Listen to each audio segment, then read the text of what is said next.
You know what is the benefit of October 7 now? Is your intention to use those Israeli hostages as human shields? No, we never use these people just. It's hard to breathe, but that's alright. Yo guys, you know what time it is? It's your boy again, Shady, one and only. And today guys, we are back again. Today guys, we're going to check out an interview with a Hamas official. So Hamas have decided to talk. Let's hear what they've got to say. 2 weeks ago, the Israeli military targeted you and other senior Hamas leaders right here in the Qatari capital. How did you and the other senior officials survive that attack?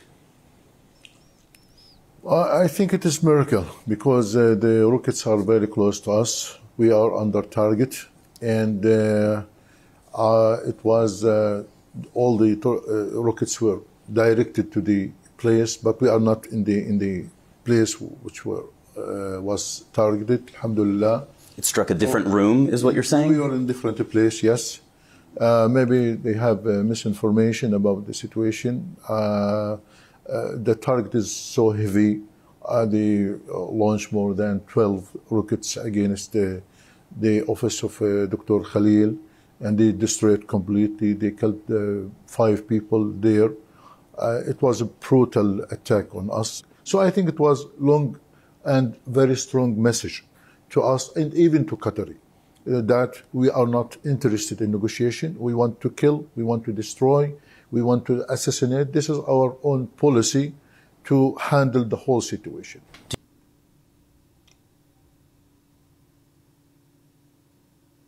Did you just hear that? Do you feel safe in Doha? No one can be safe. Israel, I think that is a country of terrorism, a country of state. Israel is a country of terrorism. Okay. Do you feel safe in Doha? No one can be safe. Israel, I think that is a country of terrorism, a country of state of horrific action, genocide. They want to kill and to kill and to kill to prove that they are the super power in the Middle East. So no one can give guarantees that Israel could not do it again here in Qatar or do it in other places. Okay, this looks like they're trying to instigate Qatar. As he's talking, what keeps coming to my mind is the videos I've watched from October 7th. You were targeted. At that moment, you and other senior Hamas leaders were reviewing the latest ceasefire proposal from the United States.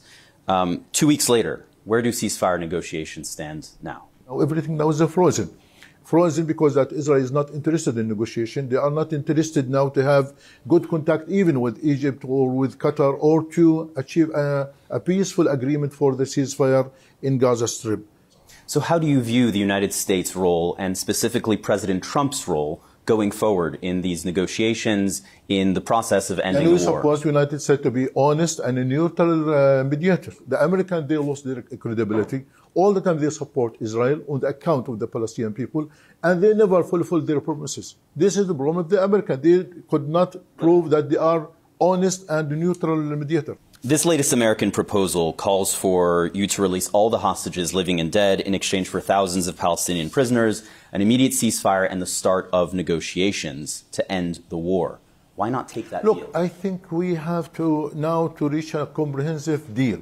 We want to finish the war. I know, but I'm asking you about the specific American proposal, if you could answer. We first of all, we insisted to go to the comprehensive deal, to retain all the hostages, either alive or dead. And we said frankly, we can return them in 24 hours. But Israel, they refused. You know, the main... Well, they have conditions for ending the war. Their conditions are Israel's conditions for ending the war. They want Hamas to be out of power, and they want Hamas to disarm. Are you willing to abandon power in Gaza and lay down your weapons? Look, first for the power in Gaza, the authority in Gaza, we have an agreement with all Palestinian factions and even with the Egyptians. And I think that the Egyptians, they play a good role and send this proposal to different countries and even approved by the Arabic League that, okay, we can have a technocrat, we have kind of neutral and professional committee for ruling Gaza. Okay, we finish it. Regarding the disarm of Hamas, I think we have to understand very well that the arm of Hamas is a legitimate and legal weapons which used all the time against occupation. It is not a terrorist weapon. But are you willing to disarm if it is in the context of a process towards building a Palestinian state. If there is a Palestinian state, we'll be part. We will be engaged. We will be the entire integrated. world, with all due respect, sir, the entire world is saying they want no role for Hamas in post-war governance of Gaza. Yes. Look. Do you disagree with that? We agree. Yeah, no. We agree for and you are committed to rule Gaza. We have no problem. Right. So, and as part of that, Hamas will play no part, according to the Arab League, according to President Abbas, according to the United States, according to France. Let me also to explain that this is a Palestinian issue. That some external powers, they want to impose something against our interest. Hamas is part of the Palestinian fabric. You could not exclude Hamas. But as I said again and again, regarding the ruling of Gaza, we are ready to be out of the ruling of Gaza. We have no problem with this. Hamas recently announced that Israeli hostages have been spread out throughout Gaza City ahead of and amid now this planned Israeli invasion of Gaza City. Is your intention to use those Israeli hostages as human shields? No, we never use these people.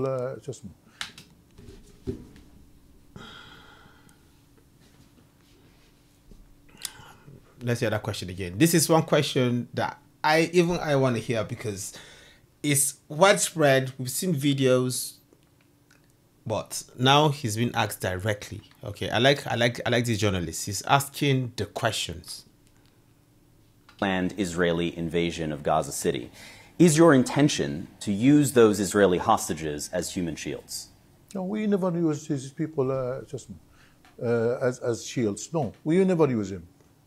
All the time we explain that we as Hamas, we use these people or we deal with people according to the Islamic principles and according to the Islamic values. But it was quite clear in the statement from the Al-Qassam Brigades, which I think this is a false accusation against us. This is a statement from the Al-Qassam Brigades, Hamas's military wing. They said that in order to deter this Israeli military invasion, they are placing Israeli hostages strategically. The hostages are spread everywhere.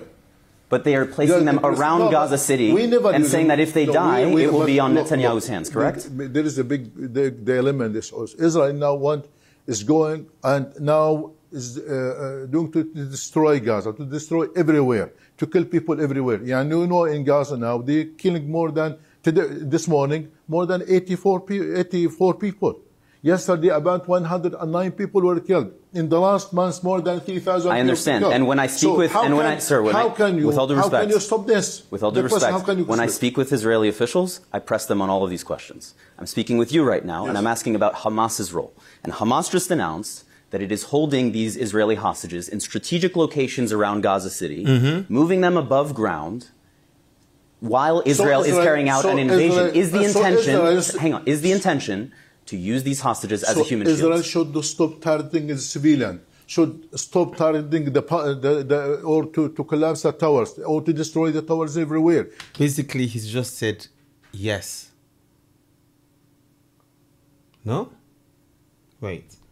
I don't want to misconstrue his words. I'm not putting words in anyone's mouth, but the way he said, well, then Israel should stop doing this. While Israel is carrying out an invasion, is the intention, hang on, is the intention to use these hostages as a human shield? Israel should stop targeting the civilian, should stop targeting or to collapse the towers, or to destroy the towers everywhere. Now you know they sent some technology to destroy all homes in Gaza, all towers in Gaza. What do you want to do after that? What Israel is doing now, as I said, they want to demolish the whole Gaza, to destroy every hospital, mosques, schools, even churches, everywhere. How can you stop this madness in Gaza? How can you stop these atrocities in Gaza? It has been nearly 2 years now since your organization, Hamas, carried out the October 7th attack, killing nearly 1,200 people, most of them civilians. It unleashed the deadliest Israeli military response that Gaza has ever seen. More than 65,000 people have been killed in Gaza, tens of thousands more injured. Gaza has been decimated. Do you accept any responsibility for triggering so much death and destruction? Look, to me, this is a big story. Now, the history did not begin on October 7. We spent 78 years under the occupation, under the humiliation, under oppression, under repression, under killing, under displacement.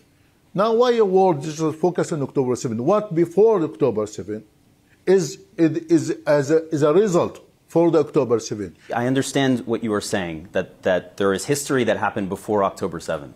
But before October 7th, Israel had never unleashed this level of death and destruction on Gaza before. How can you look at me with a straight face and tell me that you accept no responsibility whatsoever for what has happened in the 2 years since? What is the option is left for the Palestinians to do? Yeah, and we waited for... I'm not asking you that. I'm asking you, sir, with all due respect, I'm asking you whether you accept any responsibility for the death and destruction that has folled since October 7th in Gaza. This is the first time that Palestinians have shown sacrifice in this Israeli-Palestinian conflict. Since 1948 till now, 100,000 people were killed, 100,000 Palestinians were arrested. But what gives you the right to decide that Palestinian women and children should be sacrificed on the altar of your resistance? No, Wow.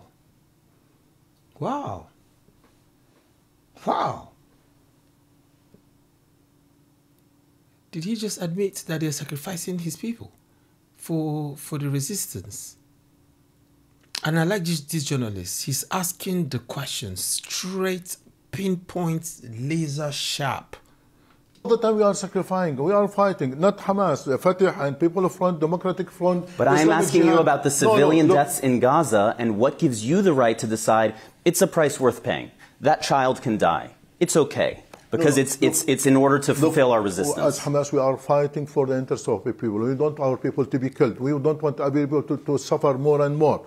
I think now, look, you know what is the benefit of October 7 now? Now, when the award now, if you look to the General Assembly yesterday, when about 194 people opened their eyes and looked to the atrocity, to brutality of Israel, and all of them, they condemned Israel. We waited for this moment for 77 years in order to open their eyes to say that there is occupation, there is suffering of the Palestinian people, and we should end this occupation. I think this is a golden moment for the world to change the history. I think that now the world is a change. The history is a change now. Sir, you were just saying that as a result of October 7th, you are seeing millions of people marching in the streets, you are seeing countries recognize Palestine as a state, you are seeing legitimacy for your people. And I am asking you whether the price that Palestinian people have paid so far was worth it. I know the price is so high, but I'm asking again, what is the option? It's worth the option left to the Palestinians? You know what? We waited for a peaceful process, for a peaceful means since 1993, since Oslo Agreement till now. But I think we got a big zero. Let me. He said they waited for a peaceful deal, peaceful something. I don't know, but it flew out over my head. They waited for peaceful resolution. But what happened in 2005? Show you the words of your people. Okay, these are people in Gaza, and I want you to hear, because your own people in Gaza say that you do have responsibility for the situation there. I'd like to show you this. رسالتنا لحماس أنه كفى مقامرة ومغامرة بنا. كفاكم يعني أنتم Please watch. This is not it. There's more. I have seen this video. Sir, yes. There is more. I have seen this video. I would like you to. There are 3 people here. I would like you to hear their voices. I know people are suffering. There are some people blame Hamas. Why will you not listen to the voices of Palestinian people in Gaza? Look. Yeah, I know. This is not the whole story. I know because this is because of the Israeli crimes in the Gaza Strip. It seems that sir, it seems that you don't want to hear the voices of people. He doesn't want to watch it. He doesn't want to hear it at all. He doesn't want to see it. Just watch it. Just humor him. Watch it. If you want to say anything after that, then say it. But don't just brush it to the side. In Gaza who disagree with Hamas or who want to see Hamas removed from power. Hamas, but now, why won't you listen to their voices? All the world, listen to me, all the world said yesterday in the General Assembly that October 7 is not a justification for Israel to commit genocide, to kill civilians. But I'm asking you to respond to what these people are saying. Look, these people who want Hamas to surrender, lay down its weapons, and leave the Gaza Strip. I think what do you say to them? No one asked Hamas to surrender. We will never surrender. We will never Some of these people are asking Hamas to lay down their weapons and leave Gaza. These people under abnormal circumstances. When we put him under target and killing and massacre, what do you expect for people to say? But many people would say, if you look at history, if you look at wars that have been fought, where overwhelming military force has been brought to bear, where tens of thousands of civilians have been killed, that you, as the adversary of Israel in this case, that you have a responsibility to do your part to end the suffering. And that would be to lay down your weapons. We are working to end the suffering of people. Hamas was launched in 1987. All the time we are working for our people, not in October 7. Before that, all the time we are fighting and doing for the interest of our people. Now, the reaction of the occupation in brutality, in killing and massacre, you put this responsibility in the shoulder of Hamas? I'm not putting all of the responsibility on the shoulders of Hamas. I'm asking you whether you have any responsibility in this regard. We are responsible to save our people, to protect our people, to do anything. Top Israeli officials say that Israelis cannot be safe unless Hamas is destroyed, right? That's their perspective. That if Hamas is allowed to continue to exist, that you will carry out October 7th style attacks again and again as long as you remain armed. Are they wrong? We want to end the occupation. Are they wrong? We want to end the occupation. Who is a danger in this Israel? It's not Hamas. Hamas never, for example, acting against Egypt or Qatar or Saudi or American or British. I think we are against the occupation. That Hamas is a part of the Palestinian society, fighting for the Palestinian society, fighting for the Palestinian cause. And so it sounds like you are saying what you said in don't put the problem on the shoulder of Hamas. No, I think sir, when I speak with Israeli officials, I press them about what they are doing in Gaza. When I'm speaking with Hamas officials, I press them for your responsibility. And in the weeks after October 7th, you said we will do this again and again and again. There will be a second, a third, a fourth attack. With rhetoric like that, why should Israelis accept to live alongside an organization like Hamas? Before October 7, do you know that there is a siege? He doesn't even want him to ask the question. Just allow him to ask a question. The journalist said it clearly. I'm not blaming you. I'm not blaming you. Just want to hear your perspective on things. That's all. It's just a debate. Let's just talk. Let's just talk. That's it. On Gaza for 17 years. I'm very aware. You know that before October 7, that in the West Bank they're expanding settlements and building settlements, taking our lands, putting what's called gates in every Palestinian's towns. So I think that October 7 is not a justification to do that, to kill and to commit massacres against the Palestinians. So my final question to you: how does this war end? I think it is easy. I think Mr. Trump and the world could ask the Netanyahu in order to stop the war, to stop the genocide in Gaza. Do you have any confidence that he will do that? I don't know. I think we tested them many times, but I think it is not easy to trust Mr. Trump or to trust the American administration. All the time they put the glasses of Israel. Wow. Well, guys, this video just goes on to prove a point that it looks like the war is not going to end anytime soon. Yeah, it doesn't look like it's going to end anytime soon. Because did you hear everything that was said in here? Honestly, on a normal day, I would even check out a video like this. Because I don't want anything to do with this war.